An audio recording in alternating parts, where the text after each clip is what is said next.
जाती है। इतनी भीड़ जो पहले कभी नहीं हुई थी। ये देख भूत बड़ा खुश होता है। पूरा खेल खत्म होने के बाद बंदर एक हाथ में टोपी लेकर सबसे पैसे इकट्ठे करने लगता है।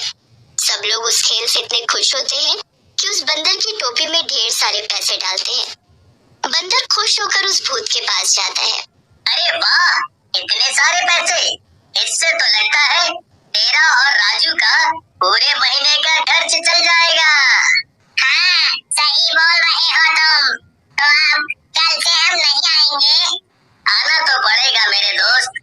राजू को जिंदगी भर कोई तकलीफ ना हो, मुझे उसके लिए ऐसा इंतजाम करना पड़ेगा। कोई बात नहीं, मैं तुम्हारे साथ हूँ। कल से हम ज्यादा जगह जाकर खेल दिखाएंगे और ज्यादा पैसा कमाएंगे। दोनों मजे से घर आने लगते हैं कि घर आते ही राजू उनको वहीं खड़ा मिल जाता है। अब राजू उस भूत को देखकर डर जाता है। राजू ने तुमको ऐसे देख लिया, अब क्या करें? कुछ समझ नहीं आ रहा। इसे भी अब वही झूठ बोलना पड़ेगा जो बाहर बोला है। हाँ, तुम सही बोल रहे हो। अरे राजू, डरो मत बेटा, मैं तुम्हारा बाबा हूँ, कोई भूत नहीं। वो तो मैंने खेल दिखाने के चक्कर में अपना ऐसा हुलिया बना रखा है। अब रोज भूत उस बंदर के साथ लोगों को खेल दिखाने जाता है और खूब पैसे कमाता है। धीरे धीरे सब जगह वो बंदर का खेल दिखाने वाला भूतिया मदारी के नाम से फेमस हो जाता है। वो जहाँ भी जाता है लोगों की भीड़ इकट्ठी हो जाती है।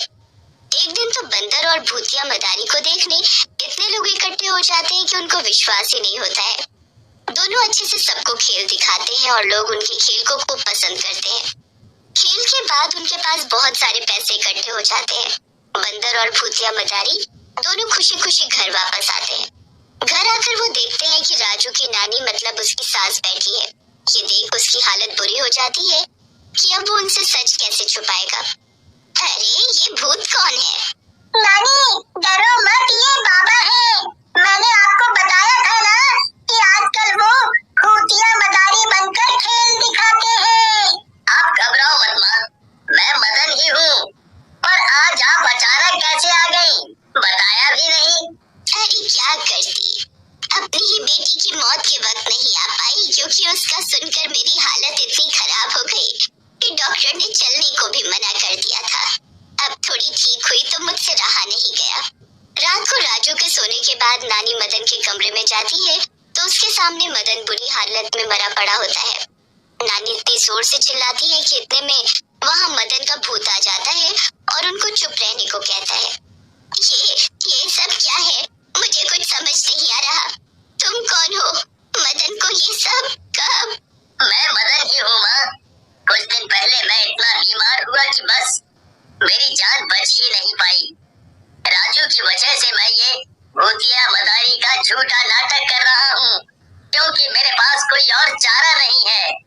मदन सारे पैसे लाकर राजू की नानी को दे देता है और नानी राजू को बहला फुसला कर गाँव ले आती है। वो बंदर भी उनके साथ ही चला जाता है। राजू अपने बाबा को रोज याद करता है पर नानी उसे हमेशा एक झूठी कहानी सुना देती है कि उसके बाबा काम के चक्कर में नहीं आ पाते। एक दिन जब राजू काफी बड़ा हो जाता है तो उसको ये सच पता चलता है। उसे बहुत दुख होता है पर वो अपने आप को संभाल लेता है।